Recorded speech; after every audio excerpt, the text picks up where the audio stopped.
नमः सर्वेभ्यः अस्माकं समासवर्गे भवतां सर्वेषां स्वागतम्। विषयः अस्ति उपपदसमासः। तर्हि उपपदम् अतिङ् इति सूत्रम् अस्माभिः पठितं गतवर्गे। सूत्रस्य वास्तविक अर्थः तात्पर्यार्थः उपपदसंज्ञकं सुबन्तं समर्थेन कृदन्तेन प्रातिपदिकेन समस्यते, नित्यं समस्यते, तत्पुरुषसमासः च भवति इति सूत्रार्थः। अत्र वस्तुतः सुप्सुपा इति अधिकारः वर्तते, अतः सुबन्तं सुबन्तेन समस्यते। अतः उपपदसंज्ञकं यत् सुबन्तं समर्थेन सुबन्तेन समस्यते इत्येव सामान्यतया अर्थः भवति, परन्तु अत्र तादृश अर्थः नास्ति। पूर्वपदं सुबन्तम् उपपदं, परन्तु उत्तरपदं सुबन्तं नास्ति, कृदन्तप्रातिपदिकम् अस्ति इति अस्माभिः चर्चितं। तदर्थम् अत्र सूत्रे अतिङ् इति पदं दत्तं वर्तते। तत्र विस्तृततया अस्माभिः चर्चितं तत्र अतिङ् इति पदस्य महत्त्वं किम् इति। तर्हि प्रथमतया दृष्टं यत् तुमुन्नूलौ क्रियायां क्रियार्थायाम् इति सूत्रेण यदि पठितुं गच्छति इति यस्मिन् वाक्ये गच्छति इत्यत्र गम् धातुः उपपदसंज्ञकरूपेण विद्यते चेत् एव धातुतः पठुधातुतः तुमुन् प्रत्ययः विधीयते तुमुन्नूलौ क्रियायां क्रियार्थायां। तर्हि क्रियायां क्रियार्थायाम् इति उपपदसंज्ञकं वर्तते, सप्तमी विभक्त्याम् अस्ति उपपदसंज्ञकं वर्तते। तादृशपदं वर्तते चेत् एव धातुतः तुमुन् प्रत्ययः अथवा नूल् प्रत्ययः विधीयते।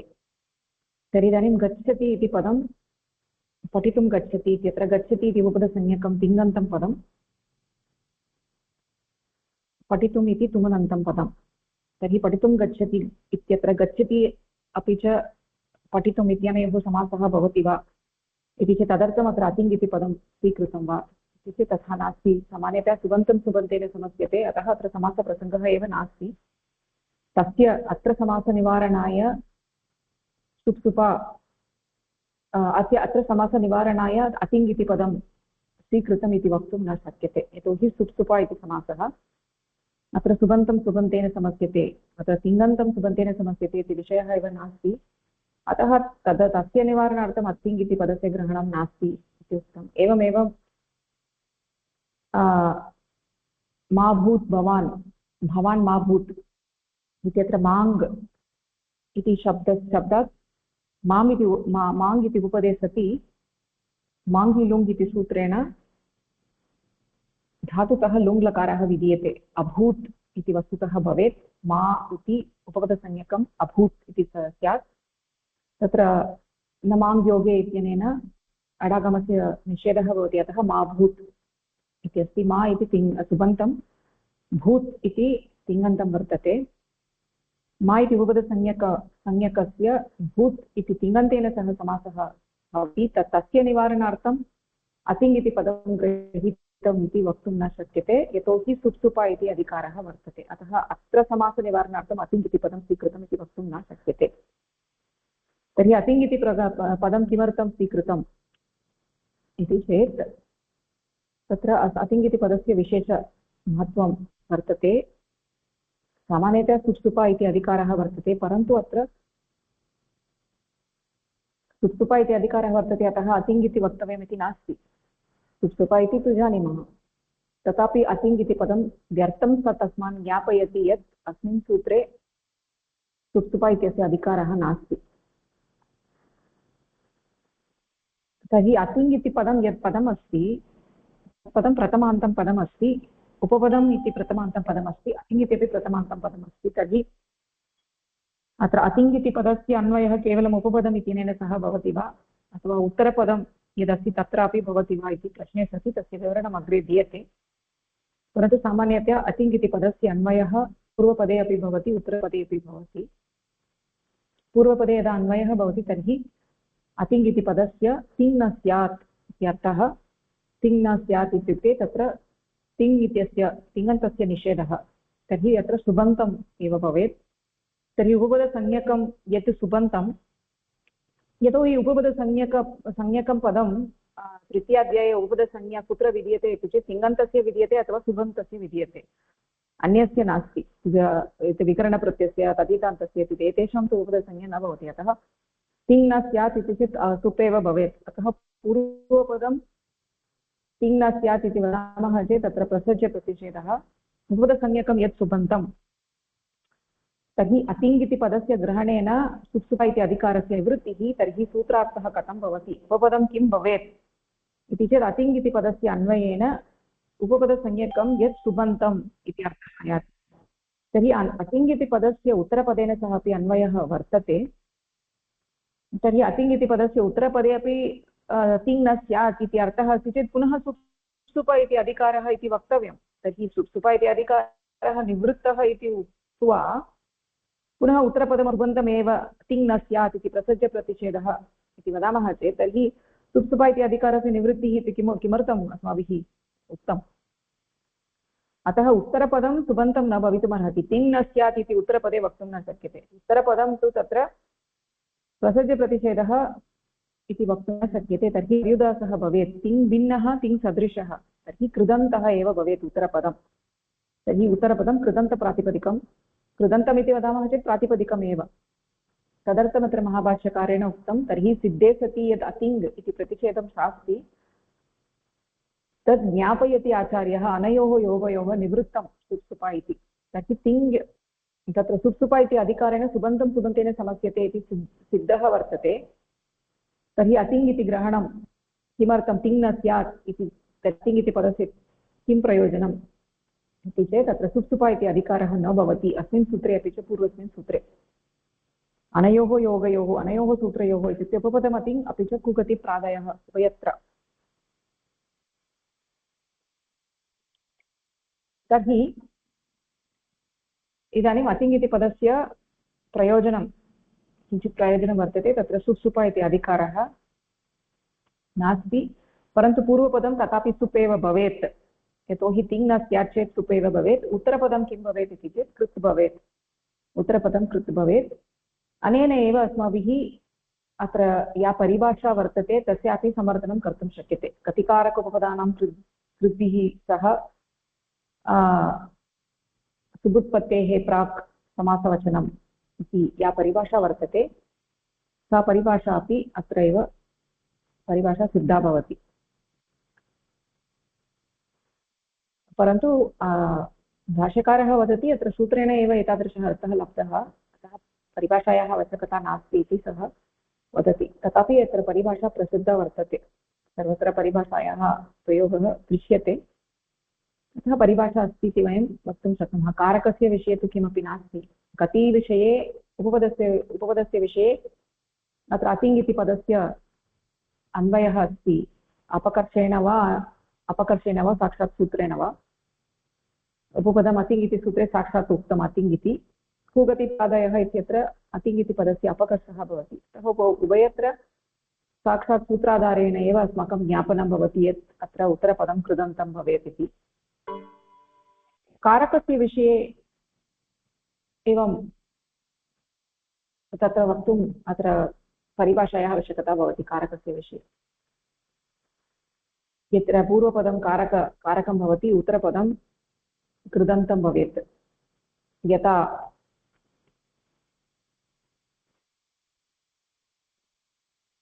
ग्रामं गतः इत्यत्र ग्रामम् इति कारकं वर्तते कर्मसंज्ञकं वर्तते गतः इत्यत्र तु उत्तरपदं गत ग्रामं गत इति कृदन्तेन सह समासः यत्र कृदन्तं तत्र वर्तते तत्र कृदन्तेन सह समासः इति वक्तव्यं तत्र परिभाषायाः प्रयोगः अस्ति इति वयं वक्तुं शक्नुमः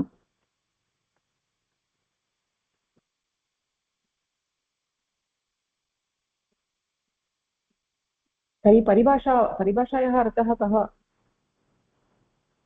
इति चेत् गतिसंज्ञकस्य कारकस्य उपपदसंज्ञकस्य कृदन्तैः सह समासः भवति तर्हि उत्तरपदं तत्र कृदन्तं प्रातिपदिकं भवेत् इत्येव अर्थः पूर्वपदं गतिसंज्ञकं कारकम् उपपदम् उत्तरपदं कृदन्तम् एव भवेत् इति एतेषु त्रिषु स्थलेषु अस्माभिः स्मर्तव्यम् तर्हि यद्यपि सुप्सुप इति अधिकारः निवृत्तः तथापि पूर्वपदं सुबन्तमेव भवेत्, सुबन्तम् उपपदम् अभवेत् इति यत्र दत्तमस्ति। अपि च अस्माभिः दृष्टं यत् यद्यपि सूत्रे उपपदम् अतिङ् इत्यत्र अतिङ् इति प्रथमविभक्तौ अस्ति, अतः उपपदम् इत्यस्य विशेषणम् इति वयं स्वीकुर्मः चेत् तर्हि किमर्थं सुप इत्यस्य निवृत्तिः इति प्रश्नः भवति। सुप इति निवृत्तिः, सुप इति तृतीयान्तमस्ति, अत्र तु अतिङ् इति प्रथमान्तमस्ति, प्रथमान्तस्य विशेषणमस्ति अतिङ् इति, अतः अतिङ् इति ग्रहणं पूर्वपदेन सह एव अन्वयः खलु, किमर्थम् उत्तरपदेन इति प्रश्ने सति अत्र अतिङ् इति पदं साक्षात् पूर्वपदेन सह एव अन्वयः इति नास्ति, अत्र अतिङ् इति पदम् उपलक्षणार्थं वर्तते, उपलक्षणत्वेन वर्तते, अतः अतिङ् इत्यस्य अर्थः पूर्वपदेनापि अन्वयः उत्तरपदेनापि अन्वयः, अतः सुप्सुप इति अधिकारस्य निवृत्तिः इति समग्रतया अस्माभिः वक्तव्यम्। अपि च अस्माभिः चर्चितं यत् यदि पूर्वपदमपि सुबन्तमेव भवतु उत्तरपदमपि सुबन्तं भवतु इति वदामः चेत् पूर्वपदमपि कृदन्तं भवतु उत्तरपदमपि कृदन्तं भवतु, सुप्सुप इति अधिकारः निवृत्तः, तर्हि पूर्वपदे अपि प्रसज्यप्रतिषेधः स्यात्, न पूर्वपदे अपि पर्युदासः स्यात्, उत्तरपदे अपि पर्युदासः स्यात्। अतः पूर्वपदे अपि तिङ् भिन्नः तिङ् सदृशः कृदन्तः, उत्तरपदे अपि तिङ् भिन्नः तिङ् सदृशः कृदन्तः इति कृदन्तस्य कृदन्तेन सह इति वदतु इति चेत् तथा वक्तुं न शक्यते।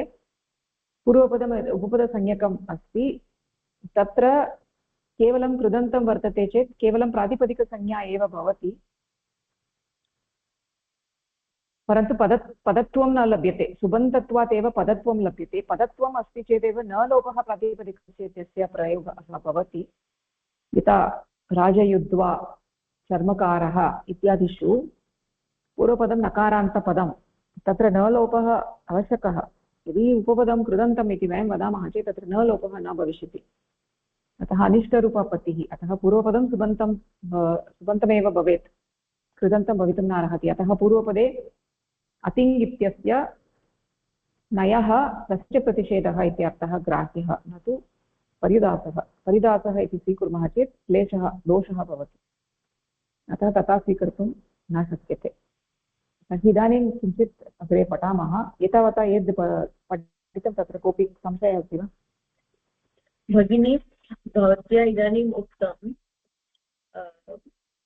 कारकस्य उदाहरणरूपेण ग्रामं गतः, तस्य तु भिन्नसूत्रेण समर्थयितुं शक्यते खलु, गतातीत। आमां सूत्रमस्ति, परन्तु इत्युक्ते कारकस्य विषये सूत्रेण समर्थयितुं शक्यते इति नास्ति, अत्रापि सूत्रं वर्तते, परन्तु अत्र कारकस्य विषये यदि उत्तरपदं कृदन्तं नास्ति सुबन्तमेव अस्ति तर्हि कुत्रचित् दोषः भवति वा इति अस्माभिः चिन्तनीयं खलु। कारकस्य विषये मया किमपि करपत्रे किमपि उदाहरणं दत्तमासीत्, कोऽपि जानाति वा? नकुल किमपि अस्ति किम्,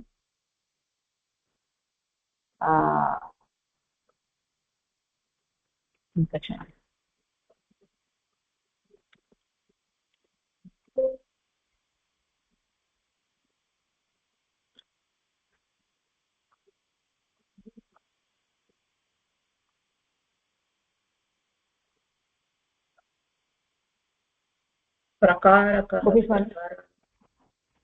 न किम् अष्टाध्याय्याम् अस्ति ईषत्करः। न अवतप्ते नकुलस्थितम् इति यदस्ति, अवतप्ते नकुलस्थितं, नकुलेन स्थितम् इत्यत्र नकुलेन स्थितम् इत्यत्र कर्तृकरणे कृता बहुलम् इति सूत्रेण नकुलेन स्थितम् इति तृतीयतत्पुरुषसमासः अस्ति खलु। अत्र नकुलेन स्थित इति कृदन्तप्रातिपदिकेन समासः। अत्र अस्माकं किं तत्पुरुषसमासः सामान्य तत्पुरुषसमासः इत्यस्मिन् करपत्रे विस्तृतया अस्माभिः चर्चितं कारकस्य विषये तत्र उदाहरणमस्ति नकुलेन स्थितं कर्तृकरणे कृता बहुलम् इत्यस्य उदाहरणं दत्तम् एवमेव अन्यत्रापि द्रष्टुं शक्यते तत्र उत्तरपदं कृदन्तं वर्तते एवं नास्ति चेत् कुत्रचित् दोषः भवति तावदेव इत्युक्ते ग्रामं गतः इत्यत्र दोषः भवति इति नास्ति परन्तु अन्यत्र कुत्रचित् दोषः भवति तदर्थं गतिकारकपूर्वस्य ग्रहणम् इति यत्र दत्तम् अपि च इयं परिभाषा अनित्या अस्ति इत्युक्ते सर्वत्र सुबन्तं सुबन्तेन समस्यते चेत् क्लेशः कुत्रचित् न भवति कुत्रचित् क्लेशः भवति अतः अनित्या इयं परिभाषा ओके तर्हि इदानीम् अन्य कोऽपि प्रश्नः अस्ति वा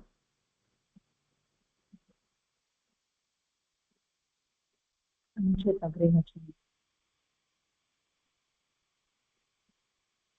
ओके तर्हि गतिकारक उपपदानां कृत्ति सह समासः वाच्यः इति प्राक् सुबुत्पत्तेः आरभ्य पठामः तर्हि किम्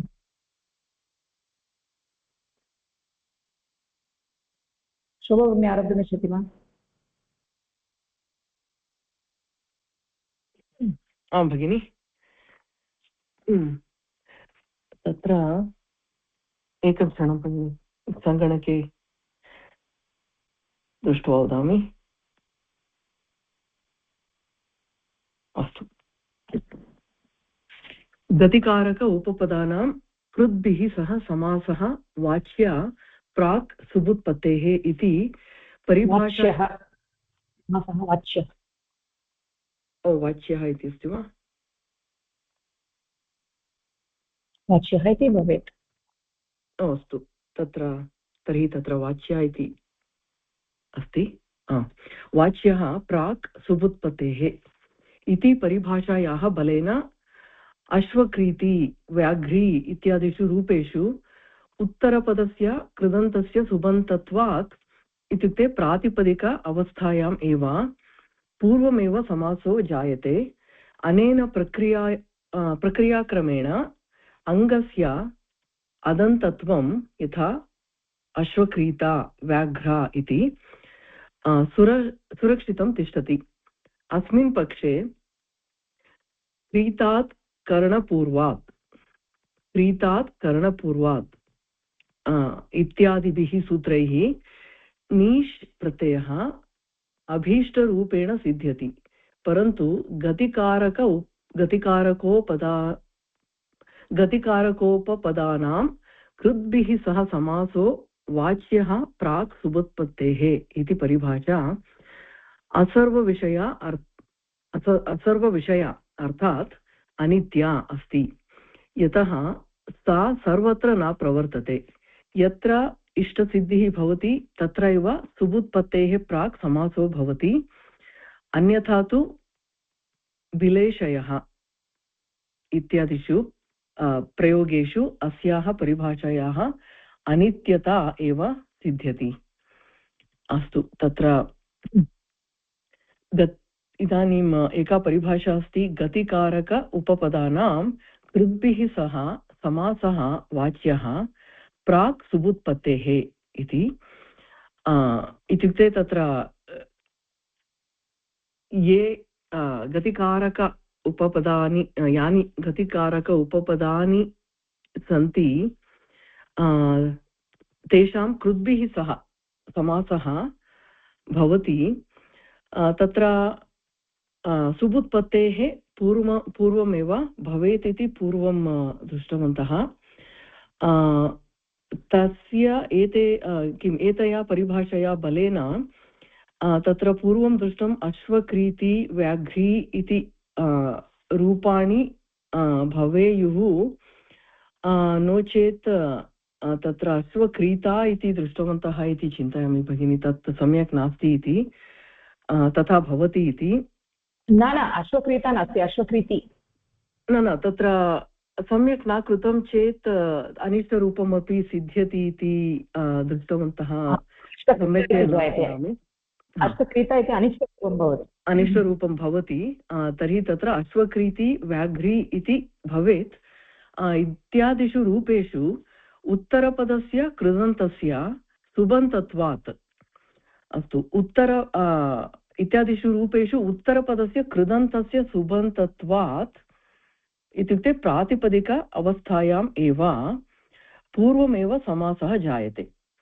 अस्तु, तत्र कृदन्तस्य सुबन्तत्वात् इत्युक्ते पूर्वमेव इत्युक्ते प्रातिपदिक अवस्थायां कृदन्तं प्रातिपदिकम् इति जानीमः, तस्मिन् अवस्थायाम् एव समासः करणीयः।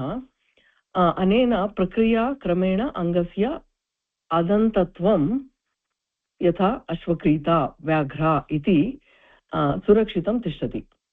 अदन्तत्वम्, अस्तु, अनेन तत्र इत्युक्ते सुबन्तात् परं भवति चेत् तत्र अङ्गस्य अदन्तत्वं भवति, तदा तत्र अश्वक्रीता व्याघ्रा इति भवति। सुरक्षितम् अदन्तत्वं सुरक्षितं तिष्ठति, अङ्गस्य अदन्तत्वम् इत्युक्ते तत्र प्रातिपदिकमस्ति चेत् अस्तु, अश्व योगः क्रीति इति भवेत्, क्रीत्, अश्वक्रीत् इति अस्ति खलु भगिनि। तदनन्तरं तत्र प्रातिपदिकं क्रीता, अश्वक्रीता इति प्रातिपदिकं, तत्र अदन्तत्वं सुरक्षितं तिष्ठति इति न अवगतं भगिनि। इत्युक्ते न, यदि सुपुद्बतेः अनन्तरं भवति तर्हि क्रीता, क्रीता इति भवति, अश्वेन क्रीता इति भवति, तदानीम् अदन्तत्वं नास्ति। अस्तु, दीर्घाकारान्तं भवति, आमाम्, अस्तु, तर्हि अदन्तत्वं सुरक्षितं तिष्ठति। अस्मिन् पक्षे क्रीतात् करणपूर्वात् इत्यादिभिः सूत्रैः नीश् प्रत्ययः अभिष्टरूपेण सिद्ध्यति इति। तत्र क्रीतात् करणपूर्वात् इति एकं सूत्रम्, अपि च अन्यैः सूत्रैः अपि, क्षम्यताम् इदानीं मनसि नास्ति, नीश् प्रत्ययः अभिष्टरूपेण सिद्ध्यति, परन्तु गतिकारक उपपदानां कृद्भिः सह समासः वाच्यः प्राक् सुबुत्पत्तेः इति परिभाषा असर्वविषया अर्थात् अनित्या अस्ति। अस्तु, यतः सा सर्वत्र न प्रवर्तते, तर्हि तत्र गतिकारक उपपदानां कृद्भिः सह समासः वाच्यः प्राक् सुबुत्पत्तेः इति परिभाषा अनित्या अस्ति, अतः सर्वत्र न प्रवर्तते। तर्हि यतोहि तस्य विषये एव इदानीं चर्चा अस्ति अस्मिन् परिच्छेदे। यत्र इष्टसिद्धिः भवति तत्र एव सुबुत्पत्तेः प्राक् समासः भवति, अन्यथा तु विश्लेषयः इत्यादिषु प्रयोगेषु अस्याः परिभाषायाः अनित्यता एव सिद्ध्यति। विलेशयः, विलेशयः, अस्तु, अन्यथा भगिनी तत्र वर्गद्वयं न आगतवती, क्षम्यतां, किञ्चित् पुनस्मरणं करणीयमस्ति। विलेशयः इति पूर्वमपि दृष्टम्। इत्यादिषु इत्युक्ते तद् एकम् उदाहरणं। प्रयोगेषु अस्याः परिभाषायाः अनित्यता एव सिद्ध्यति। तत्र तु तस्य प्रयोगः अथवा उपयोगं न क्रियते इति उक्तं तत्र। तर्हि तत्र एषा परिभाषा कुत्रचित् वर्तते, कुत्रचित् तस्य प्रयोगः न भवति, अनित्या अस्ति। यत्र इष्टसिद्धिः भवति तत्र एव सुबुत्पत्तेः प्राक् समासः भवति, अन्यथा तु विलेशयः इत्यादिषु प्रयोगेषु अस्य अनित्यता एव सिद्ध्यति, इत्युक्ते तस्य प्रयोगः न भवति इति तावत् उक्तं तत्र। समीचीनं भगिनि, धन्यवादः, सम्यक् अस्ति। तर्हि उत्तरपदं कृदन्तं नास्ति, उत्तरपदं कृदन्तप्रातिपदिकम् इति उक्तम्। उत्तरपदं सुबन्तम् अस्ति चेत् एतेषु उदाहरणेषु क्लेशः भवति। अश्वक्रीति व्याघ्री इत्यादिषु तत्र नीश् प्रत्ययः न आयाति। अश्वक्रीत इति अदन्तं वर्तते चेदेव क्रीतात् करणपूर्वात् क्रीतात् इति अस्ति खलु, क्रीतशब्दात् किञ्चित् म्यूट् मध्ये भवतु भगिनि, धन्यवादः। तत्र प्रतिध्वनिः आयाति। अश्वक्रीत इति अदन्तं वर्तते चेदेव क्रीतात् करणपूर्वात् इत्यनेन नीश् प्रत्ययः भवितुमर्हति। यदि अत्र अश्वेन क्रीता इति वदामः, अश्वेन क्रीता इति उत्तरपदमपि सुबन्तं वर्तते, तदानीं क्रीता इति स्त्रीलिङ्ग अकारान्तस्त्रीलिङ्गशब्दः सुबन्तं वर्तते, तर्हि तादृशक्रीता इति शब्दात् क्रीतात् करणपूर्वात् इति सूत्रेण नीश् प्रत्ययः न भवति। अदन्तं वर्तते चेदेव अभीष्टसिद्धिः भवति। अतः उत्तरपदं प्रातिपदिकमेव भवेत्। अश्वेन क्रीत इति अस्ति प्रातिपदिकं, कृदन्तप्रातिपदिकं, तदानीं नीश् प्रत्ययः आयाति। अश्वक्रीत इति समासः, तस्मात् नीश् प्रत्ययः आयाति चेत् अश्वक्रीता अश्वक्रीति इति रूपं लभ्यते। परन्तु उत्तरपदं यदि सुबन्तं वर्तते तदानीं तत्र टाप् प्रत्ययः एव भवति, न तु नीश्। अतः अत्र उक्तं गतिकारकोपपदानां कृद्भिः सह समासः वाच्यः प्राक्सुबुत्पत्तेः इति परिभाषा वर्तते, परन्तु सा परिभाषा अनित्या, सर्वत्र प्रवर्तते इति न वक्तुं शक्यते। अश्वक्रीति इत्यत्र तु परिभाषायाः प्रयोगः अस्ति, व्याघ्री इत्यत्र तु परिभाषायाः प्रयोगः अस्ति, परन्तु विलेशयः इत्यत्र परिभाषायाः प्रयोगः वर्तते चेत् कश्चन क्लेशः अनुभूयते इति केचन आचार्याः, तेषाम् अभिप्रायः, केषाञ्चन आचार्याणाम् अभिप्रायः। तर्हि विलेशयः इत्यत्र कः क्लेशः इति एकवारं पश्यामः। किम् अग्रे वंशी भगिनी पठति वा? आम्, विलेशयः विषये अग्रे अस्ति वा भगिनि? अग्रिमपरिच्छेदे तदेव। अस्तु, अत्र तार्किकं विवेचनं विद्यते यत् यदि इयं परिभाषा नित्या स्यात् तर्हि उत्तरपदं शय इति केवलं कृदन्तम् अपदं स्यात्।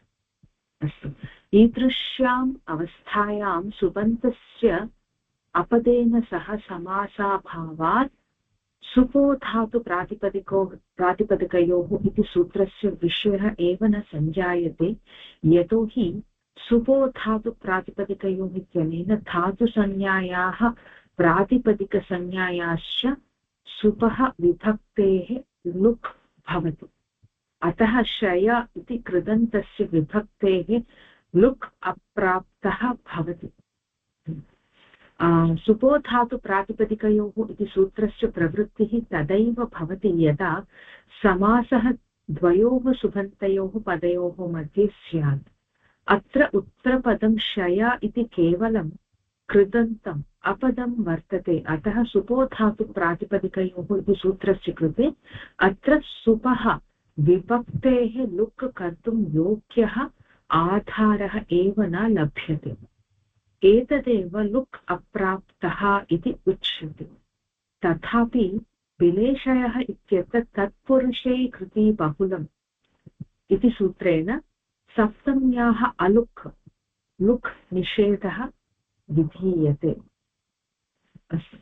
व्याकरणशास्त्रे प्रसक्तस्य प्रतिषेधः इति नियमानुसारं निषेधः तदैव सार्थकः भवति यदा तत्र लुक् प्राप्तुं योग्यता स्यात्। लुक् च तदैव सम्भवति यदा द्वयोः सुबन्तयोः समासः स्यात्। अतः अत्र अलुक् सूत्रस्य सार्थकतायै सुबन्तयोः समासः अङ्गीक्रियते, येन इयं परिभाषा अनित्या इति स्पष्टः सिद्ध्यति। अस्तु, यदि इयं परिभाषा नित्या अभविष्यत् तर्हि सर्वत्र उत्तरपदं केवलं कृदन्तं स्यात्, तदा लुक् प्राप्तेः प्रसङ्गाभावात् अलुक् विधानस्य आवश्यकता एव न भवेत् इति केचन वैयाकरणाः प्रतिपादयन्ति। अतः अत्र विलेशयः इति पदमेव न लभ्यते। अस्तु, एकं वाक्यं स्वीकृत्य वदामि भगिनि, ईषत् अन्धतो भ्रमः अस्ति। अस्तु, अत्र तार्किकं विवेचनं विद्यते यत् यदि इयं परिभाषा नित्या स्यात् तर्हि उत्तरपदं शय इति केवलं कृदन्तम् अपदं स्यात्। अस्तु, तत्र पूर्वम् अस्माभिः दृष्टं तत्र अश्वक्रीति इत्यस्मिन् अश्वक्रीता भवति यदि तत्र कृद्भिः सह समासः न भवति, प्रातिपदिकेन समासः न भवति, अतः इष्टरूपं न लभ्यते, अतः तत्र प्रातिपदिकेन एव समासः भवेत्, अतः तत्र तस्मात् नीष् प्रत्ययः भवति, अश्वक्रीति इति लभ्यते इति उदाहरणं वयम् अस्माभिः दृष्टं। तस्मात् तत्र परिभाषा यदि नित्या इयं परिभाषा नित्या तर्हि उत्तरपदं शयति। अस्तु, यदि एषा परिभाषा तु अनित्या इति उक्तं पूर्वस्मिन् परिच्छेदे, यदि नित्या स्यात् तर्हि एषा परिभाषा उत्तरपदं केवलं सर्वदा कृदन्तम् एव भवेत्, कृदन्तप्रातिपदिकं भवेत् इति अस्माभिः अवगन्तव्यमस्ति यदि नित्या स्यात्।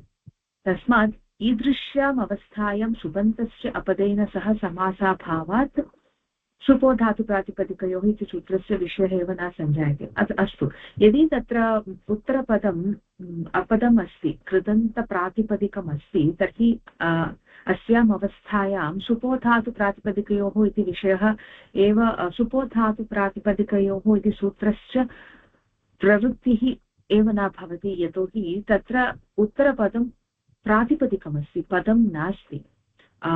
यतोहि तत्र सुपोधातुप्रातिपदिकयोः इति विभक्तेः लुक् करोति, प्रातिपदिकसंज्ञात् अनन्तरं यः विभक्तिः अस्ति सुविभक्तेः लुक् करोति, अतः तत्र कृदन्तप्रातिपदिकं यदि अस्ति तत्र अस्य सूत्रस्य प्रवृत्तिः एव न भवति इति वदन्ति। अतः श्रय इति कृदन्तस्य विभक्तेः लुक् अप्राप्ता भवति। अस्तु, तत्र उत्तरपदं कृदन्तमस्ति, अपदम् अस्ति इति कारणात् तत्र लुक् इति तत्र न भवति, यतोहि तत्र प्रातिपदिकमस्ति, तस्मात् उत्पत्तिः एव न जातः अस्ति। सुपोधातुप्रातिपदिकयोः इति सूत्रस्य प्रवृत्तिः तदेव भवति यदा समासः द्वयोः सुबन्तयोः मध्ये स्यात्। एतत्तु अस्माभिः ज्ञायते, यतोहि तत्र सुबन्तयोः मध्ये समासः भवति, तस्मात् सुपोधातुप्रातिपदिकयोः इत्यनेन तत्र सुबन्तयोः पदयोः विभक्तेः लुक् भवति इति तु अस्माभिः ज्ञायते एव। अत्र उत्तरपदं शय इति केवलं कृदन्तम् अपदं वर्तते, अतः सुपोधातुप्रातिपदिकयोः इति सूत्रस्य कृते अत्र सुपः विभक्तेः लुक् कर्तुं योग्यः आधारः एव न लभ्यते। अस्तु, एतत्तु अस्माभिः ज्ञातमेव, एतदेव लुक् अप्राप्तः इति उच्यते। अतः तत्र शय इति उत्तरपदमस्ति, तत्र लुक् विधानमेव न जायते, अतः लुक् अप्राप्तः इति तस्य पदस्य विवरणमस्ति वा इति, लुक् प्राप्तः स्थितिः वा इति न जानामि भगिनि, तत्र लुक् अप्राप्तः इति उच्यते इति उक्तम्। तथापि सुपोधातुप्रातिपदिकयोः इत्यनेन लुक् न भवति इत्यर्थः, उत्तरपदे सुप् एव नास्ति खलु।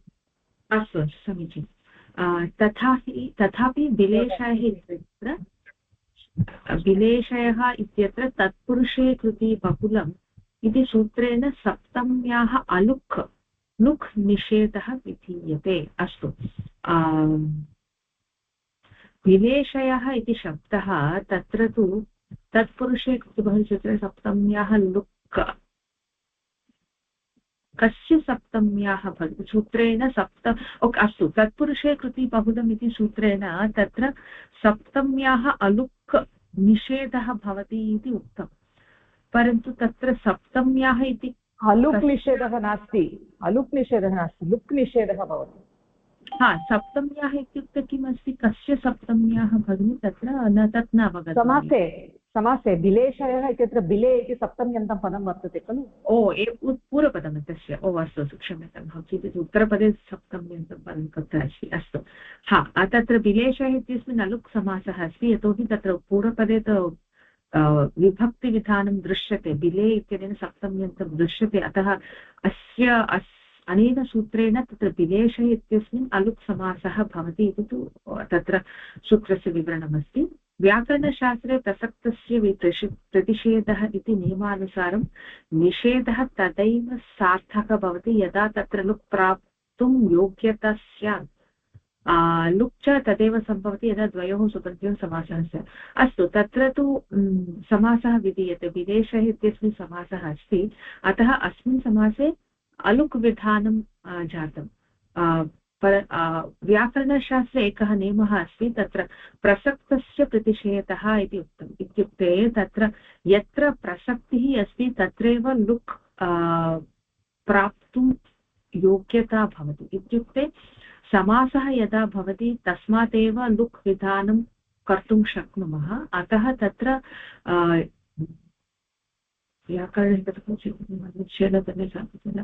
प्राप्तुं अस्तु, लुक् च तदेव सम्भवति यत् द्वयोः सुबन्तयोः समासः स्यात्। अस्तु, तत्र यदि द्वयोः पदयोः समासः अस्ति तत्रैव तत्र लुक् विधानं भवति सुपो धातु प्रातिपदिकयोः इति तु पूर्वं दृष्टमेव।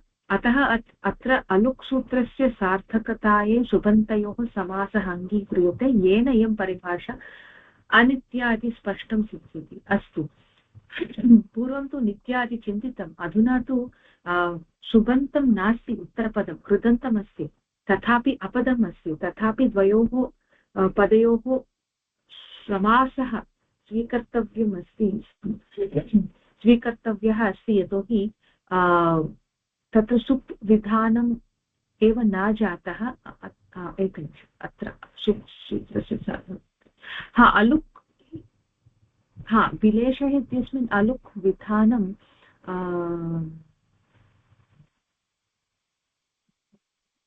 विलेशः इत्यस्मिन् अलुक् विधानं न जातम्। अतः तत्र समासः स्वीकर्तव्यः अस्ति, यतोहि तत्र अलुक् विधानं न जातम् इति न, लुक् विधानं न जातम्, अलुक् विधीयते, लुक् विधानं न जातम्, अतः कथम् अलुक् विधानं भवितुमर्हति? क्षम्यतां, दोषेण उक्तं मया। लुक् विधानं न जातम्, अलुक् समासः अस्ति, लुक् विधानं न जातम्। अतः तत्र यदि तत्र लुक् विधानं न जातं तत्र समासः अङ्गीकर्तव्यः अस्ति, यतोहि तत्र समासविधानात् अनन्तरम् एव लुक् विधानं जायते। अतः तत्र यदि लुक् विधानस्य निषेधः स्वीकर्तव्यः तर्हि तत्र समासस्य विधानस्य स्वीकारः भवेत्। इति कारणात् तत्र समासः अस्ति इति एव अन्ततो गत्वा अत्र समासस्य विषये न उक्तं भगिनि। सुबन्तयोः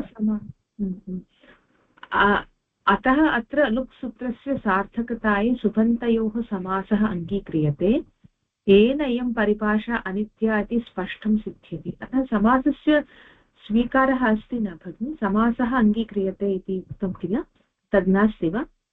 न, तस्मात् पूर्वम् अत्र किम् उक्तं? व्याकरणशास्त्रे प्रसक्तस्य प्रतिषेधः तद्वदतु, तदनन्तरं समासस्य विषये चिन्तनं करोतु। प्रसक्तस्य प्रतिनिमात्र निषेधः तदेव साधः यदा लुक् प्राप्तुं तत्र तु लुक् प्राप्तुं यदि योग्यता अस्ति तस्मात् एव प्रतिषेधः भवितुमर्हति किल। तत्र तु सुबुत्पत्तिः एव न जातः, तत्र लुक् विधानं कथं जायते इति अपि अस्ति वा? समीचीनं वा मम भगवन् भगिनि? सम्यक् पुनः वदतु। यत्र सुप् विधानं जायते तस्मात् लुक् इत्यस्य विधानं भवति। अत्र तु सुबुत्पत्तिः एव न जातः, यतोहि उत्तरपदं प्रातिपदिकम् अस्ति। इति कारणात् तत्र प्रतिषेधः एव न, प्रसक्तस्य प्रतिषेधः इत्युक्ते तत्र यदि सुबुत्पत्तिः अस्ति तस्मात् लुक् विधानं भवति, तस्य प्रतिषेधः भवति। परन्तु अत्र सुबुत्पत्तेः विधानमेव न जातम्, अतः तस्य प्रतिषेधः कथं भवति इत्येव प्रश्नः अस्ति वा तत्र? अत्र उदाहरणं स्वीकृत्य वदतु। अस्तु, विलेशयः इति उदाहरणं। विलेशयः इत्यस्मिन् बिलयोगः तत्र तु नस् इति नसि नसि अस्ति सप्तम्यन्तं पदं बिले नसि योगः शययोगः तत्र तु कृदन्तमस्ति कृदन्तप्रातिपदिकमस्ति अतः तत्र कृदन्तेन तत्र समासः प्रातिपदिकेन समासः नास्ति अतः तत्र यदि तत्र नास्ति सुपो धातु प्रातिपदिकयोः इति विधानमेव न जायते यतोहि तत्र नसि इत्यस्य लुक् न भवति यदि तत्र न भवति तत्र निषेधस्य किं वदामि निषेधस्य प्रसक्तिः एव न भवति अतः तत्र समासः स्वीकर्तव्यः बिले कस्य निषेधस्य नसि इत्यस्य निषेधस्य नसि इति किमस्ति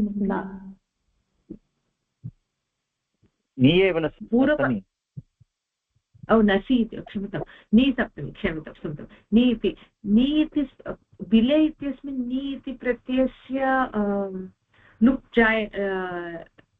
लुक् न भवति इत्येव उक्तं किल तत्पुरुषे कृति बहुलम् इति समासस्य पूर्वपदस्य विभक्तेः लुक् न भवति इत्येव न तत्पुरुषे कृति बहुलम् इत्यनेन लुक् न भवति इति न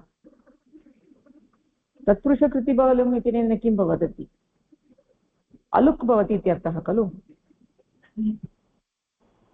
अलुक् विधानं भवति सत्यं तत्र प्रत्ययस्य लोपः न भवति इत्येव प्रत्ययस्य लोपः न भवति सामान्यस्य शब्दैः वदामि तत् समीचीनं भवति अतः तत्र प्रत्ययस्य लोपः न भवति इति कारणात् तत्र किम् उक्तवती प्रत्ययस्य तत्पुरुषे कृति बहुलम् इत्यनेन प्रत्ययस्य लुक् न भवति इति कदा वक्तुं शक्यते यदि समासः अस्ति यदि समासः न तत्पुरुषे कृति बहुलम् इति सूत्रेण लुक् न भवति इति कदा वक्तुं शक्नुमः यदा लुक् प्राप्तः लुक् कदा प्राप्यते यदि सुपो धातु प्रातिपदिकयोः इत्यनेन भवति न किल कदा भगिनि तत्र आमां सुपो धातु प्रातिपदिकयोः इत्यनेन लुक् यदा प्राप्तः तदानीम् अलुक् भवति इति वक्तुं शक्यते अत्र लुक् एव न प्राप्तः परन्तु तर्हि अलुक् कथं भवितुम् अर्हति अतः अलुक् अपि न भवति परन्तु मम प्रश्नः अस्ति सुपो धातु प्रातिपदिकयोः इति यदि समासविधानं भवति तस्मादेव लुक् प्रत्ययस्य लोपं करोति किल यदि समासः एव तत्तु अस्ति परन्तु सूत्रं किं वदति धातोः प्रातिपदिकस्य अवयवरूपेण विद्यमानस्य सुप्रत्ययस्य लुक् भवति प्रातिपदिकस्य अवयवरूपेण विद्यमानयोः सुप्रत्ययस्य लोपः भवति इत्येव सूत्रं वदति तर्हि इदानीं समासः नास्ति दिलेशयः इत्यत्र समासः एव न प्राप्तः सुपोधातु समासः अभावात् सुपोधातु प्रातिपदिकयोः इत्यनेन सुप् लुक् अपि न जातः अतः कथं तत्पुरुषे कृति बहुलम् इत्यनेन अलुक् भवति इति वक्तुं शक्यते एवं चेत् कथं दिलेशयः इति शब्दः लभ्यते तर्हि तत्र अनित्यता कथं वदामः तत्र इयं परिभाषा अनित्या इति स्पष्टं सिद्ध्यति यदि इयम् अनित्या भवति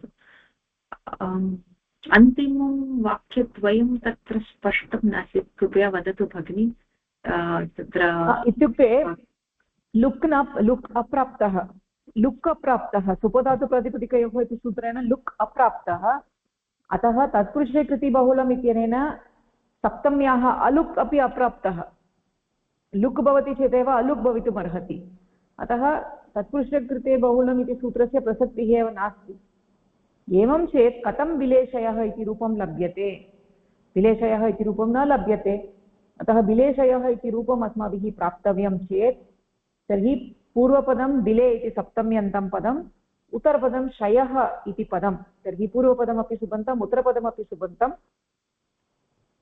तदानीं तत्र सुपोधातु प्रातिपदिकयोः इत्यनेन पूर्वपदस्य उत्तरपदस्य द्वयोः सुपः लुक् भवति द्वयोः सुपौ न द्वयोः सुपोः लुक् भवति तर्हि यदा लुक् भवति तदानीं तत्पुरुषे कृति बहुलम् इत्यनेन पूर्वपदस्य सप्तम्यन्तस्य अलुक् भवति इति वक्तुं शक्यते। तर्हि अनेन ज्ञायते यद् उत्तरपदं कृदन्तं वर्तते चेत् क्लेशः भवति, अतः सुबन्तम् उत्तरपदं सुबन्तं भवेत्। कृदन्तं प्रातिपदिकम् अस्ति चेत् अत्र एतादृश अलुक् समासे क्लेशः भवति इति कृत्वा अत्र परिभाषा अनित्या, इत्युक्ते उत्तरपदं कृदन्तं मा भूत्, सुबन्तमेव भवेत् इति अस्माभिः अङ्गीकर्तव्यम्। इत्युक्ते यत्र आवश्यकं तत्र कृदन्तं प्रातिपदिकं, यत्र अनावश्यकं यत्र एतादृशक्लेशः भवति तत्र उत्तरपदं सुबन्तम् इति स्वीकर्तव्यम्। अनेन अनित्यता सिद्ध्यति। अस्तु, तर्हि भगिनी तत्र उत्तरपदं प्रातिपदिकं भवेत् यदि अस्माकम् इच्छा अस्ति, नो चेत् तत्र सुबन्तम् अपि भवितुम् अर्हति इति अनित्या इति उक्त्वा तत्र किं तत्र अनित्यता इति उक्त्वा तत्र उत्तरपदं सुबन्तं भवेत् इति नियमः एव नास्ति किल? अनित्या इति उक्त्वा उत्तरपदं सुबन्तं भवति। अनित्या इति उक्त्वा तत्र एतादृशनिर्बन्धः नास्ति यत् उत्तरपदं कृदन्तमेव भवेत् सर्वदा इति नास्ति। यत्र आवश्यकम् इष्टसिद्ध्यर्थं यत्र आवश्यकं तत्र कृदन्तम्, इष्टसिद्ध्यर्थं यत्र सुबन्तम् आवश्यकं तत्र सुबन्तम्। अस्तु अस्तु अस्तु, इति एव अनित्य। अनित्या इत्युक्ते किं, सर्वत्र प्रवर्तते इति नास्ति एव अनित्या। सर्वत्र परिभाषा प्रवर्तते चेत् तत्र नित्या, सर्वत्र न प्रवर्तते। यत्र इष्टं तत्र प्रवर्तते, यत्र न इष्टम् अनिष्टं तत्र न प्रवर्तते।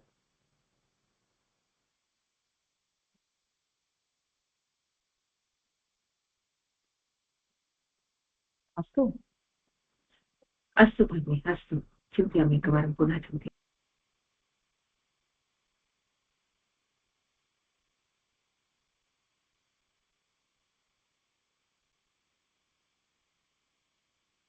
ओके, इति एतादृश चर्चा अस्ति व्याकरणग्रन्थेषु इति कृत्वा अत्र स्थापितम्। अत्र अन्यत् उदाहरणमपि अस्ति, धनक्रीता इति। अत्र अस्मिन् परिच्छेदे कोऽपि संशयः अस्ति वा? ओके, अग्रे विजयलक्ष्मी भगिनी पठतु।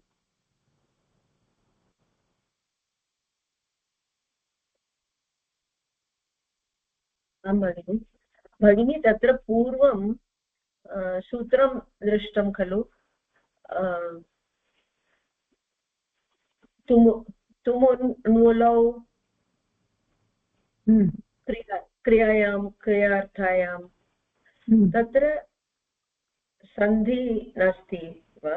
तुमुन्मूलौ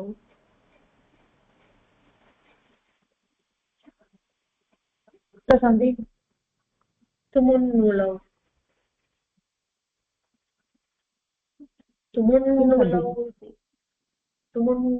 इति न भवति वा? तुमुन्नूलौ इत्येव उक्तं खलु, तुमुन्नूलौ क्रियायां क्रियार्थायां। दन्त्यनकारस्य मूर्धन्यनकारः न भवति वा? सूत्रमेवमेव अस्ति। सूत्रेषु सन्धिः प्रवर्तनीयम् इति नास्ति नियमः। अस्तु, सूत्रं तथा एव अस्ति। सूत्रेषु कदापि सन्धिः न दृश्यते, प्रवर्तते इति नास्ति। तत्र विवक्षा, पाणिनेः विवक्षा। अस्तु, प्रवर्तते कुत्रचित् न प्रवर्तते। एतादृशं तुमुन्नूलौ इत्यत्र तु किं सूत्रं प्रवर्तते इति वक्तुमिच्छति। तत्र किं यरोनुनासिके अनुनासिको वा इति वा? न, अत्र नकारः यरः नास्ति खलु। ष्टुनाष्टुः इत्यत्र वा?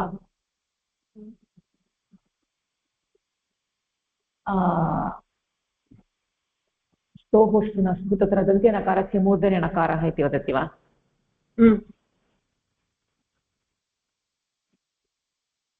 तत्र किमस्ति, पदान्तात्तोरणम् इत्यत्र पूर्वपदम्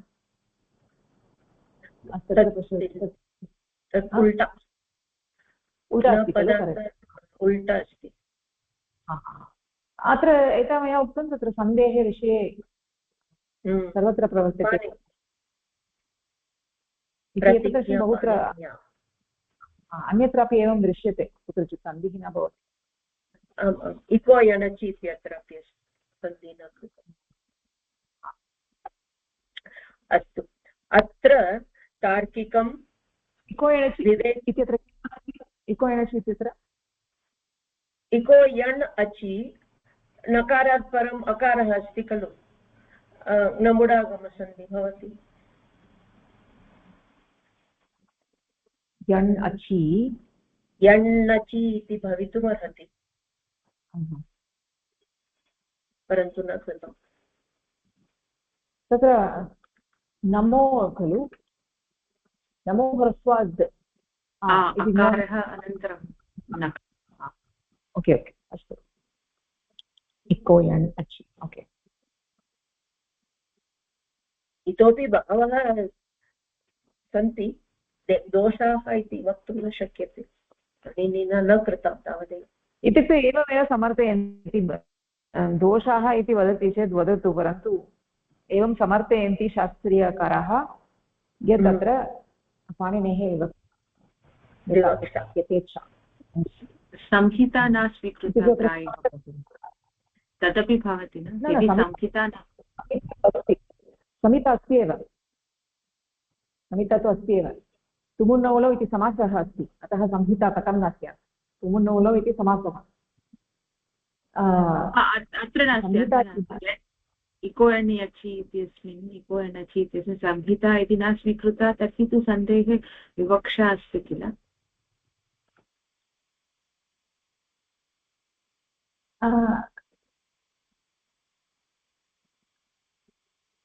इको यण् परश्वः अचि इति वदति वा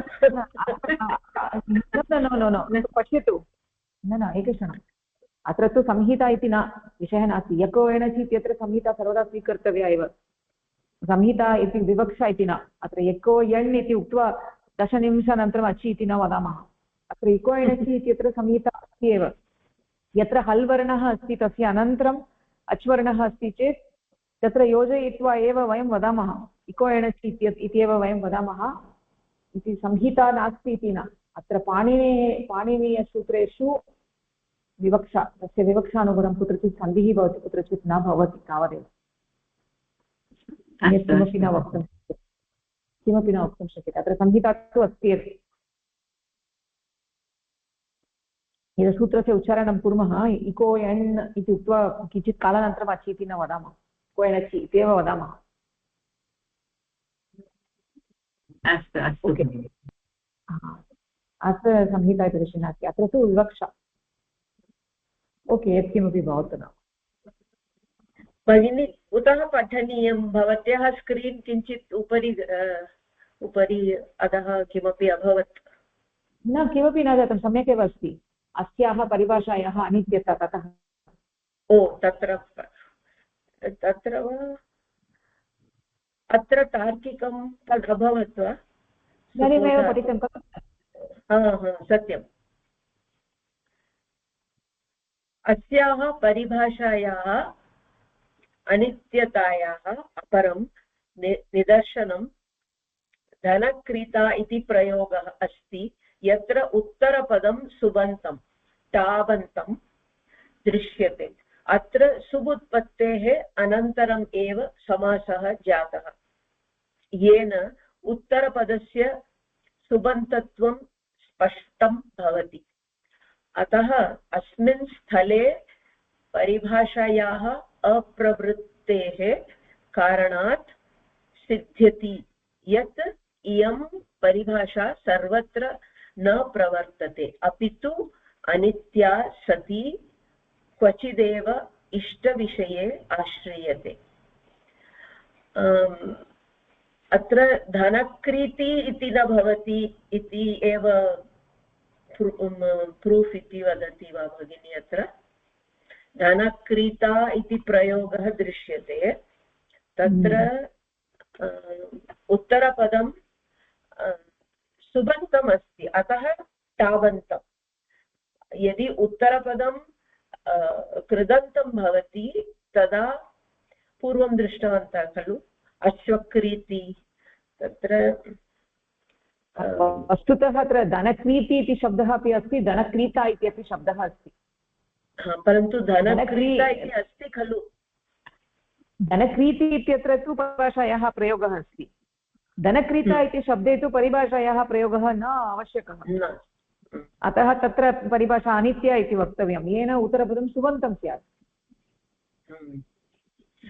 परिभाषा किमर्थं केवलं समर्थनार्थं केवलं खलु एवं प्रयोगः अस्ति तस्य समर्थनार्थं परिभाषा अस्ति भिन्नरूपेण प्रयोगः अस्ति चेत् परिभाषा न आवश्यकं तावदेव खलु तत्र परिभाषा अनित्या इति वक्तव्यं खलु अस्तु अस्तु परिभाषायाः प्रयोगः एतादृशस्थलेषु परिभाषायाः प्रयोगः इति वयं वदामः चेत् सर्वत्र भवेत् खलु किमर्थं सर्वत्र न भवति इति चेत् परिभाषा अनित्या कुत्रचित् न भवति कुत्रचित् भवति इत्युक्ते बहुलं सूत्रेषु बहुलम् इति यः शब्दः अस्ति तादृशशब्दस्य सङ्केतः परिभाषायामपि अस्ति बहुलं भवति परिभाषा इत्युक्ते कुत्रचित् नित्यरूपेण भवति कुत्रचित् न भवति कुत्रचित् अप्रवृत्तिः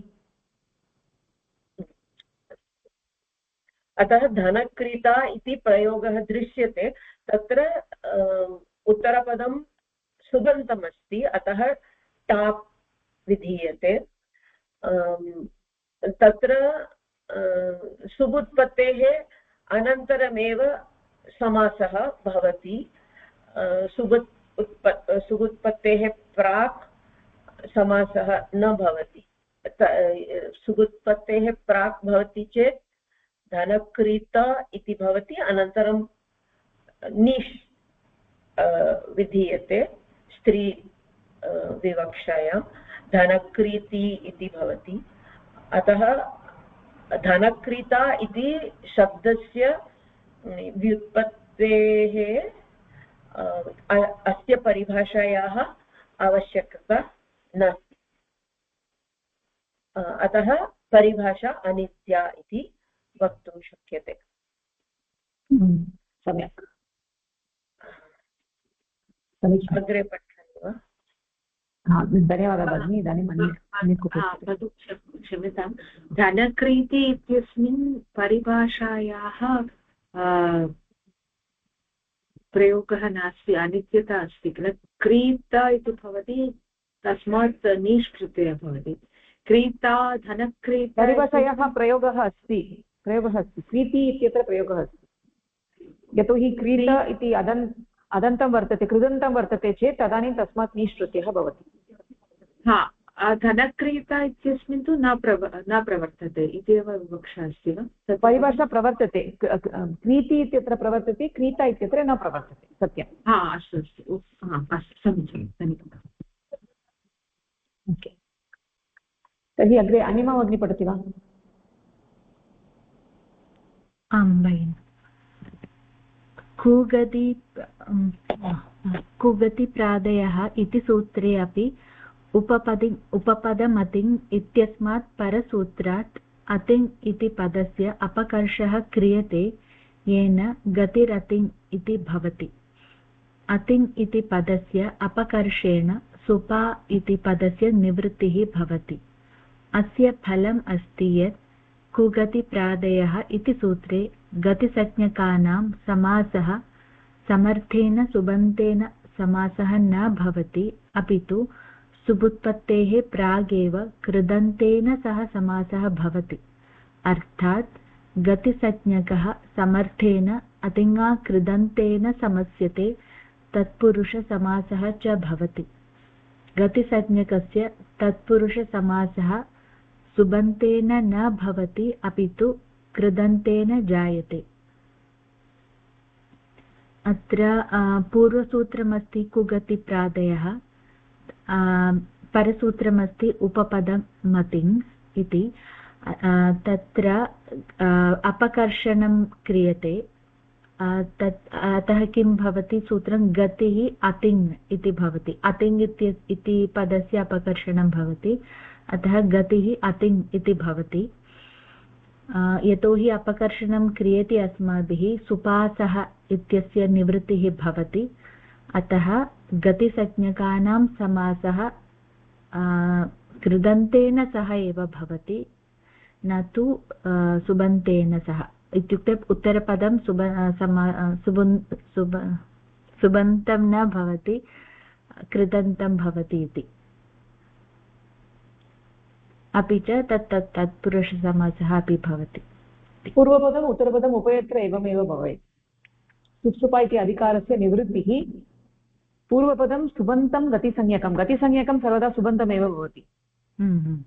गतिसंज्ञकम् अव्ययं भवति, अव्ययं सुबन्तमेव। अतः पूर्वपदम् अति यथा उपपदम् अति इति सूत्रे आसीत्, पूर्वपदेन सह अपि अन्वयः, उत्तरपदेन सह अपि अन्वयः। यथा उपपदसमासेतः पूर्वपदेन सह पर्युदासः उत्तरपदेन सह भवति। सत्यम् इत्येवमेव।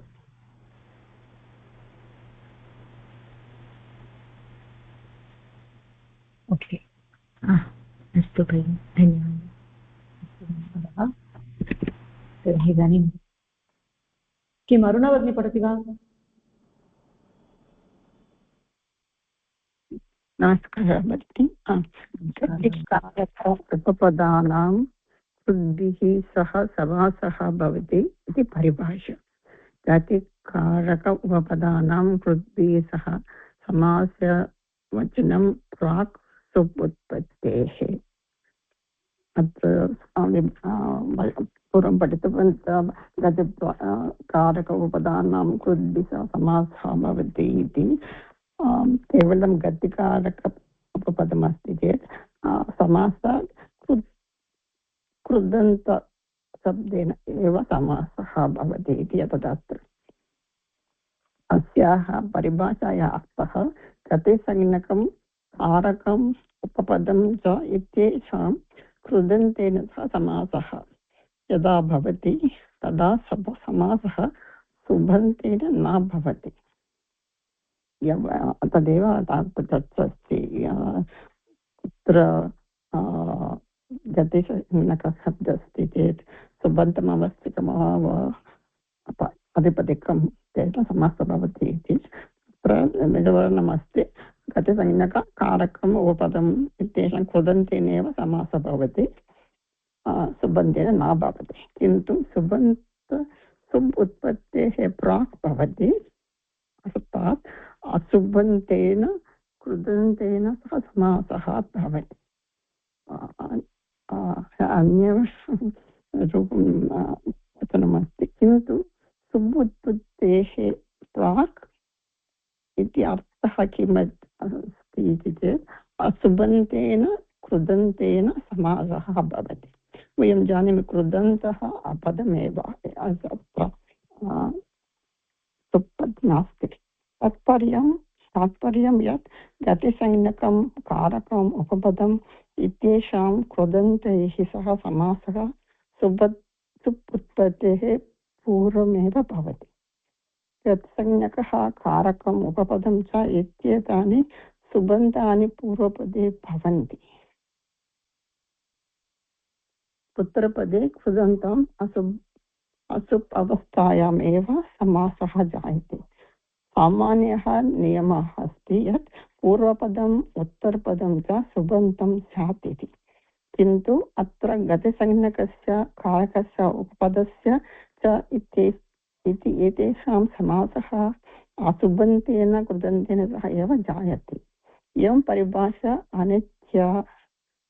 अनित्या इत्यतः कच्चित् सुप्रत्यय सुबुत्पत्ति अनन्तरम् अपि समासः दृश्यते। उपपदम् अतिङ् इति सूत्रे अतिङ् इति पदस्य द्वारा सुपा इति शब्दस्य निवृत्तेः कारणात् गतिकारक उपपदानां कृद्भिः सह समासवचनं प्राक् सुप् उत्पत्तेः इति परिभाषायाः ज्ञापनं भवति।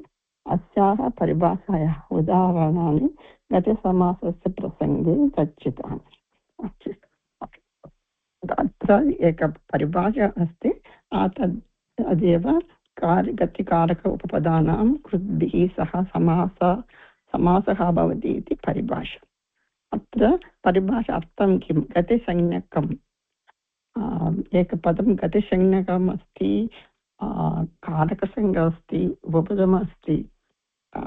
ते शब्दाः कृदन्तेन सह समासः भवति, वयं जानीमः। तत् समासः सुबन्तेन न भवति। किमर्थम् चेत् सुबन्त उत्पत्तेः प्राक् एव समासः भवति।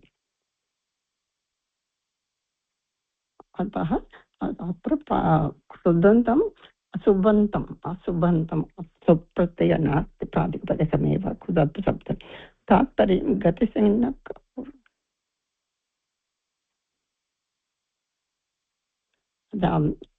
समास विषये कृते गतिसंज्ञकः कारकम् उपपदम् इति शब्दानि पूर्वपदे भवन्ति। उत्तरपदे कृदन्तम् अशुभ अवस्थायामेव समासः जायते। सामान्य नियम वयं जानीमः समास सुबन्त योजनं स्यात् इति समासनियमः यत् पूर्वपदम् उत्तरपदं सुबन्तं स्यात् इति। परन्तु गतिसंज्ञकस्य कारकस्य उपपदस्य च इत्येषां समासः सुबन्तेन कुदन्तेन वा। अधुना अत्र गति कारक उपपदसमासः केवलं कृदन्तमेव अस्ति उत्तरपदं कृदन्तम् अस्ति सुबन्तमेव। प्रश्नः अस्ति परिभाषा नित्यं वा अनित्यं वा इति। परिभाषा अनित्यः क्वचित् सुप्रत्ययस्य प्रत्यय अनन्तरमपि समासः दृश्यते।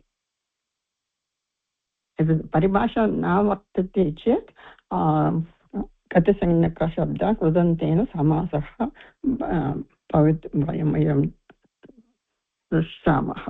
उपपदम् अतिङ् इति सूत्रे अतिङ् इति पदस्य द्वारा सोपायते सिद्धस्य निवृत्तेः शब्दस्य निवृत्तेः। उपपदम् अतिङ् उपपदम् अतिङ् तत् कारणात्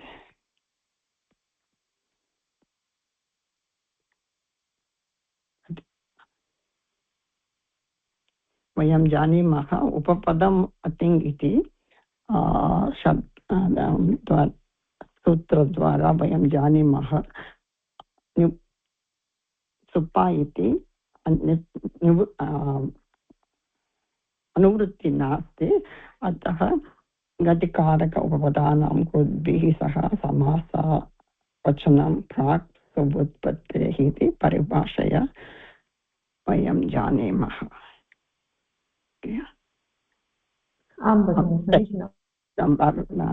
परिभाषाद्वयम् अस्ति वा भगिनि? गतिकारक उपपदानां कृद्भिः सह समासः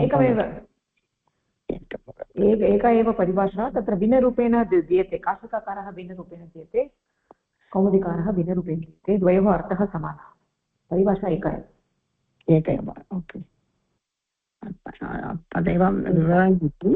गतिकारक उपपदानां कृद्भिः सह समासवचनं प्राक् सुबुत्पत्तेः। परिभाषा इति नास्ति। समीचीनं भगिनि, सम्यक् अस्ति। इयं परिभाषा तु अस्माकं परिचिता वर्तते। अत्र किमपि अधिकं वक्तव्यम् इति नास्ति, जानीमः। कोऽपि एतावता संशयः अस्ति वा? उपपदम्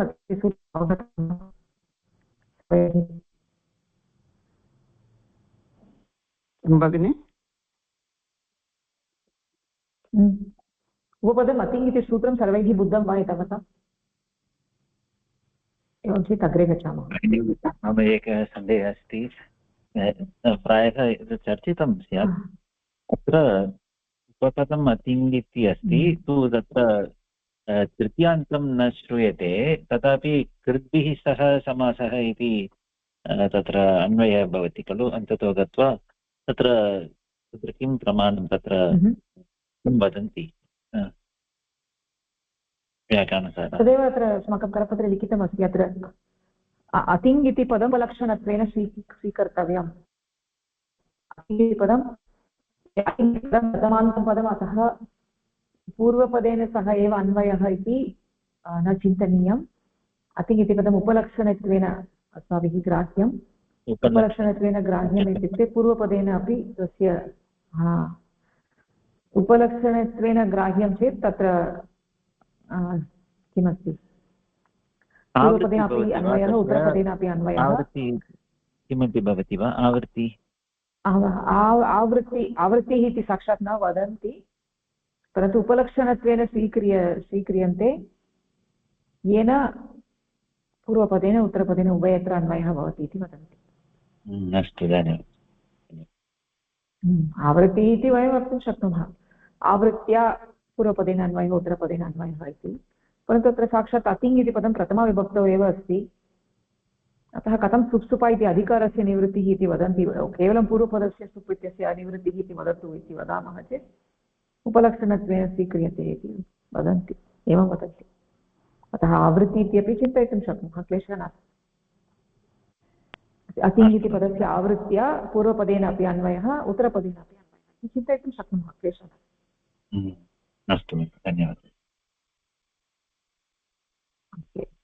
तर्हि अग्रे गच्छामः तत्र उपपदम् इति कर्तुं सूत्रं संज्ञासूत्रं वर्तते तदेकवारं पठामः। श्रीराममहोदय पठितुं शक्नोति वा?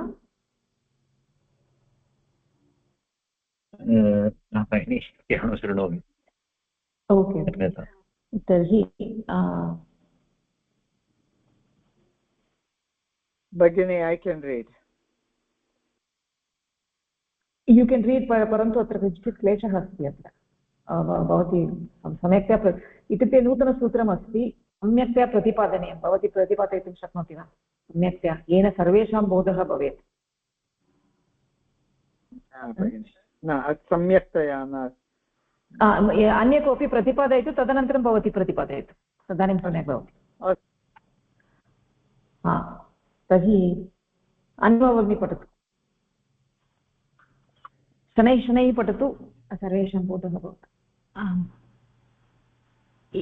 इदानीं पश्यन्तु ततः वा न तत्रोपदं सप्तमीस्थम् इति उपपदविधायकं सूत्रं स्क्रीन् मध्ये ओके अहं ओके तत्रोपपदं सप्तमीस्थं तत्रोपपदं सप्तमीस्थम् इति धातोः इत्यस्मिन् अधिकारे विद्यमानेषु सूत्रेषु सप्तमी विभक्त्या यः शब्दः निर्दिश्यते तेन वाचितं पदम् उपपदसंज्ञकं स्यात्। धातोः इति सूत्रस्य अधिकारे विद्यमानेषु सूत्रेषु यः शब्दः सप्तमी विभक्त्याम् अस्ति तेन निर्दिष्टं पदम् उपपदसंज्ञकं भवति। एतेषु सूत्रेषु सप्तमी विभक्त्याः अर्थः अस्ति उपपदसप्तमी। तेषु तत्र इत्यपि अन्वेति सति सप्तमी इति अर्थे।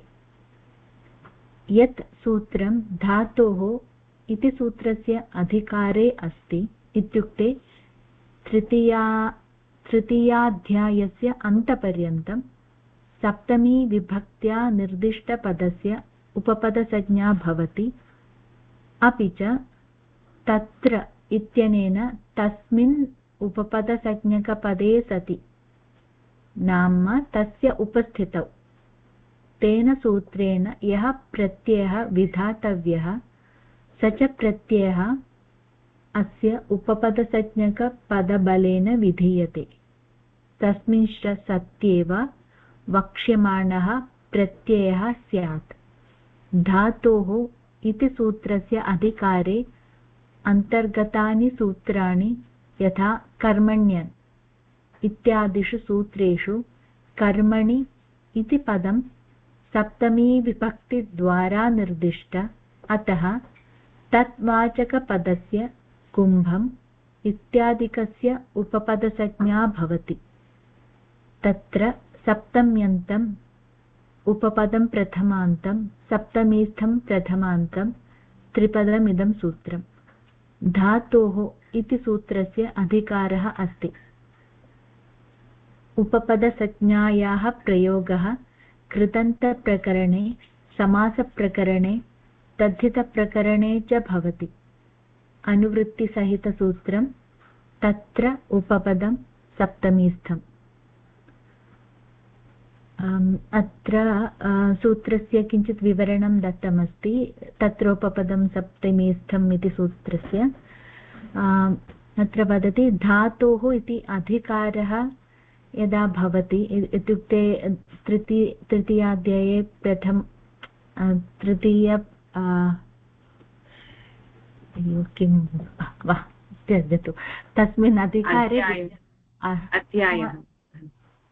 तृतीयाध्याये प्रथमपादे भवति ततः आरभ्य धन्यवादः भगिनी तत्र आरभ्य धातोः इति अधिकारः अस्ति तदनन्तरं यत् सूत्रं भवति तत्र सप्तमी विभक्त्याः तत्र विभक्त्या शब्दस्य निर्देशः भवति चेत् तत् उपपदसंज्ञकं भवति उदाहरणमस्ति कर्मण्यन् तत्र कर्मणि अण् इति अस्ति अत्र तृतीयाध्याये द्वितीयपादे एव भवति प्रथमसूत्रमस्ति अतः तत् धातोः इत्यस्य अधिकारे एव भवति अत्र सप्तमी विभक्त्या यः शब्दः अस्ति तत्तु कर्मणि इति अस्ति अतः कर्मत्वेन यः शब्दः निर्दिश्यते तस्य उपपदसंज्ञकं भवति यथा कुम्भं करोति इति अस्ति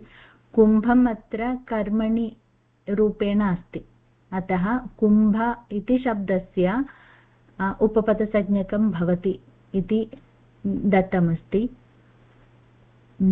अत्र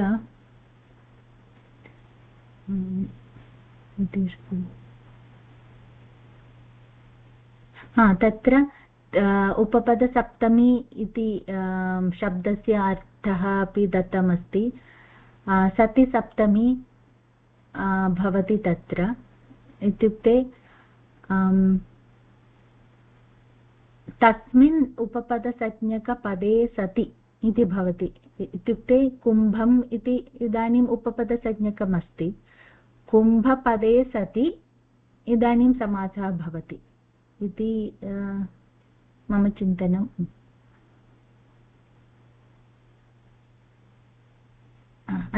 अस्ति वा भगिनि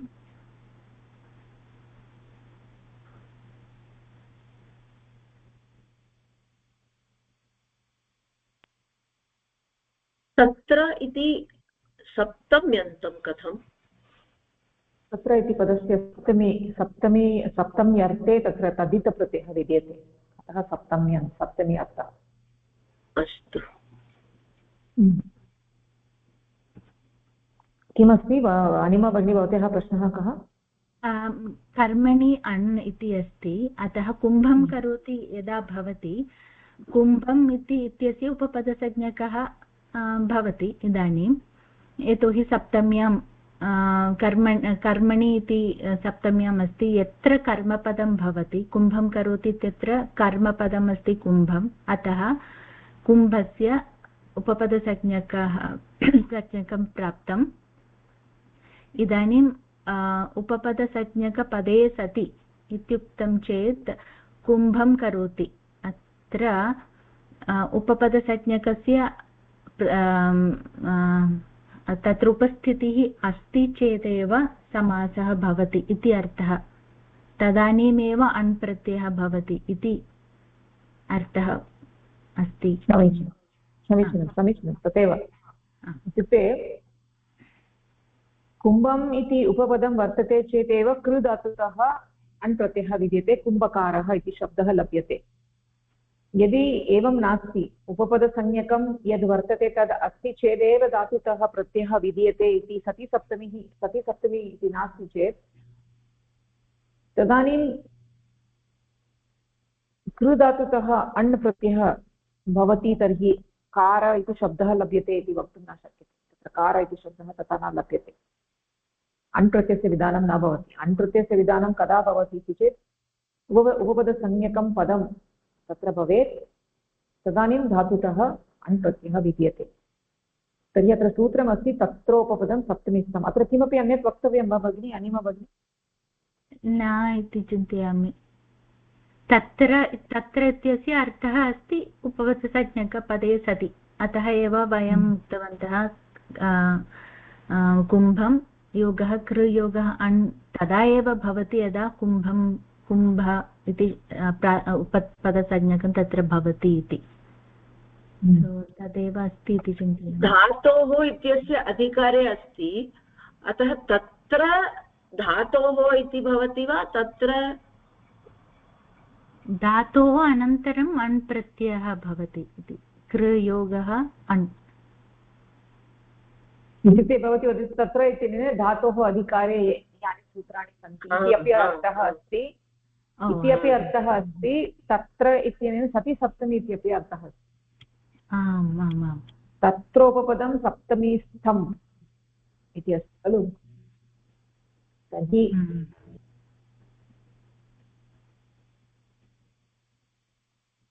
तत्रोपपदम् इत्यनेन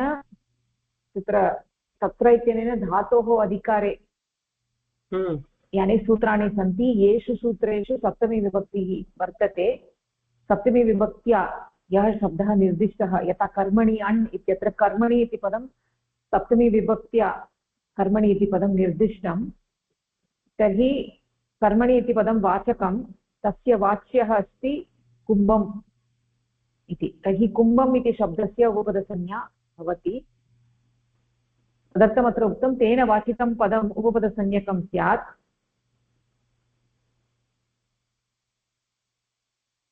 तर्हि अत्र यथा तुमुन्नूलौ क्रियायां क्रियार्थायाम् अथवा कर्मणि अण् इत्यत्र कर्मणि इति शब्दः सप्तमीविभक्त्याम् अस्ति, तेन निर्दिष्टं यत् पदं कुम्भम् इति पदम् उपपदसंज्ञकं भवति। तर्हि तत्र इत्यनेन उपपदसंज्ञकपदं वर्तते चेत् एव, यदा उपपदसंज्ञकं पदं वर्तते तदा धातुतः अण् प्रत्ययस्य विधानं भवति कर्मणि अण् इति सूत्रेण। तर्हि तत्रोपपदं सप्तमीस्थम् इति सूत्रेण केवलम् उपपदसंज्ञा एव विधीयते, अन्यत् किमपि कार्यं नास्ति तत्र। अनेन प्रत्ययविधानं नास्ति। तत्रोपपदं सप्तमीस्थम् इत्यनेन केवलं संज्ञायाः विधानम्, उपपदसंज्ञायाः विधानम्। ओके, धन्यवादः।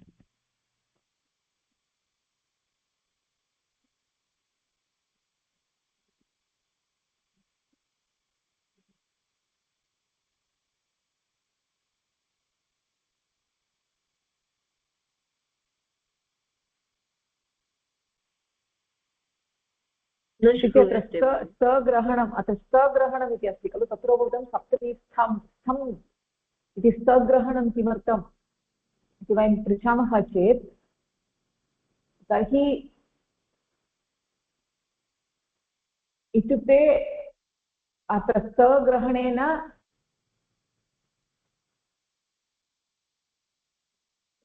तत्र सग्रहणेन सूत्रेषु धातोः इति अधिकारे यानि सूत्राणि सन्ति तेषु सूत्रेषु यद् सप्तम्यन्तं पदं वर्तते तेन पदेन निर्दिष्टः यः शब्दः तस्य उपपदसंज्ञा भवति। साक्षात् कर्मणि इति पदस्य उपपदसंज्ञा न भवति।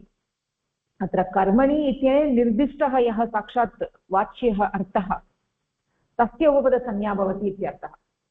यथा तुमुन्नूलौ क्रियायां क्रियार्थायाम् इति सूत्रे क्रियायां क्रियार्थायाम् इति साक्षात् तस्य शब्दस्य उपपदसंज्ञा न भवति, परन्तु तेन निर्दिष्टस्य शब्दस्य उपपदसंज्ञा भवति। तर्हि क्रियायां क्रियार्थायाम् इत्यनेन गच्छति इत्यस्य उपपदसंज्ञा भवति।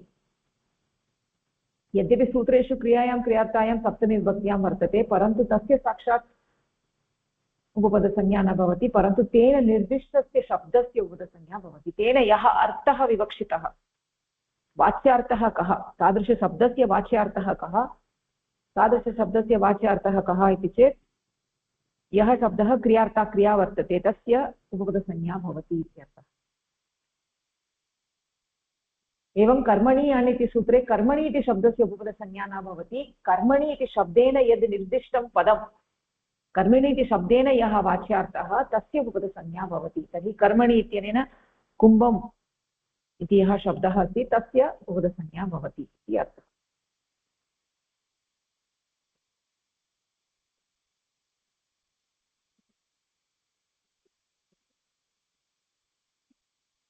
तत्र किम् तत्र आगच्छति इति कुम्भकर्मण्यं कुम्भकारः इति शब्दः लभ्यते।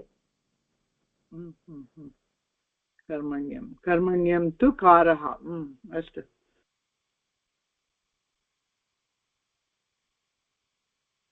ओके पुष्पा भगिनी अवगतं वा वदतु किञ्चित्।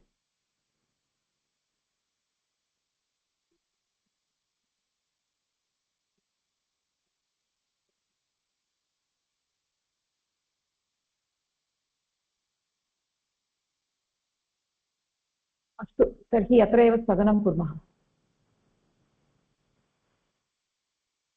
अस्य विषये पुनः तत्रोपनिषत्सप्तमीस्थम् इति सूत्रे पुनः अग्रिमसप्ताहे ते चर्चयामः।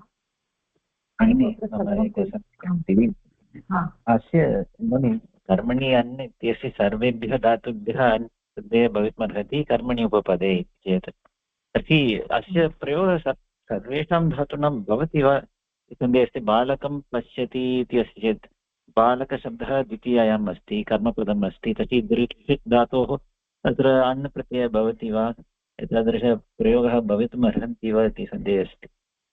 न न इत्युक्ते कृदन्तप्रकरणे सर्वत्र शिष्टप्रयोगः एव अस्माकं प्रमाणं। शिष्टप्रयोगः अस्ति चेदेव प्रत्ययस्य विधानं भवति। इत्युक्ते यत्किमपि कर्मपदं स्वीकृत्य शब्दः भवति इति न। अस्तु अस्तु बालकः पशः इति किमपि नास्ति तत्र। बालकपाशः अथवा किमपि। तर्हि प्रयोगे ये शब्दाः पूर्वम् आसन् तेषाम् आधारेण एव तत्र सूत्राणि एव चितानि तर्हि तेषां कृते एव सूत्राणि सन्ति। सत्यं सत्यम् अस्तु अस्तु धन्यवादः। अतः शिष्टप्रयोगः एव प्रमाणं। शिष्टप्रयोगः नास्ति चेत् न भवति। इति तत्र काशिकाकारः साक्षात् वदति यथा भवान् पृच्छति खलु ग्रामं गच्छति आदित्यं पश्यति हिमवन्तं शृणोति इत्यत्र न भवति अनविधानात् इत्युक्ते अप्रसिद्धिः अस्ति इति अर्थः। समानः प्रश्नः ग्रामं गच्छति आदित्यं पश्यति हिमवन्तं शृणोति इत्यत्र न भवति अनविधानात्। ओके अस्तु तर्हि अत्र स्थगनं कुर्मः। धन्यवादः नमस्कारः। धन्यवादः